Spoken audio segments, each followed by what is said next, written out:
ഇതാണ് പെരിയ കനാൽ വെള്ളച്ചാട്ടം.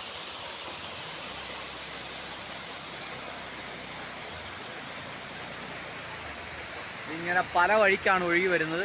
ആ മലയുടെ മുകളിൽ നിറയെ യൂക്കാലിപ്റ്റസ് മരങ്ങളാണ്. ഈ കാണുന്ന യൂക്കാലിപ്റ്റസ് മരങ്ങളാണ്. അപ്പോൾ ഈ വെള്ളച്ചാട്ടം ഇങ്ങനെ നല്ല രസകരമായിട്ട് പല തട്ടുകളിലായിട്ട് 4-5 തട്ടുകളിലായിട്ട് ഒഴുകി വരികയാണ്. താഴേക്ക് പോയി ആ ടാറ്റായുടെ ടീ എസ്റ്റേറ്റിലേക്കാണ് പോകുന്നത്. ഇതാ മുകളിൽ നിന്നുള്ള ചെറിയ വെള്ളച്ചാട്ടങ്ങൾ, അവയെല്ലാം ആ ഇതിൻ്റെ ഇടയിൽ കൂടെ, തേയിലയുടെ ഇടയിൽ കൂടെ ഒഴുകി വന്ന് വേണ്ടി ഇവിടെയാണ് വന്ന് പതിക്കുന്നത്. കുറച്ച് മെയിൻ വെള്ളച്ചാട്ടത്തിലേക്ക് പോയി, ബാക്കിയുള്ളത് ഈ സൈഡിൽ കൂടി ഒഴുകി വേണ്ടി തേയിലകൾക്കിടയിലൂടെ ഒഴുകിയാണ് വരുന്നത്. അതുപോലെ തന്നെ അത് നമുക്ക് കാണാൻ പറ്റും. ഇത് കണ്ടോ, കല്ലിൻ്റെ ഇടയിൽ കൂടെ, മുകളിലൊക്കെ കല്ലിൻ്റെ ഇടയിൽ കൂടെ വെള്ളം വന്ന് ചാടുന്നത് കാണാം.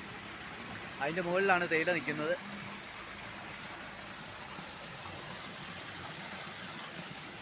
അപ്പോൾ ഇവിടെ ധാരാളം വണ്ടികൾ കഴുകുന്നത് കാണാം. ഇത് വണ്ടികളുടെ എല്ലാം ഒരു കഴുക്ക് സ്ഥലമാണ്. അപ്പോഴത്തെ കുഞ്ഞിയുടെ അടുത്ത് ഒരു ആശാൻ വന്ന് നിൽപ്പുണ്ട്. ശ്വാനകുമാർ എന്നാണ് അയാളുടെ പേര്. അല്ല, ശ്വാനകുമാരിയോ കേട്ടോ. ഒരു ശ്വാനകുമാരി കുഞ്ഞിയെ കാണാൻ വന്നിട്ടുണ്ട്. ശ്വാനകുമാരിയുടെ കാലാരടി തല്ലി ഓടിച്ചേ? നിന്റെ കാലാരാ തല്ലി ഓടിച്ചേ?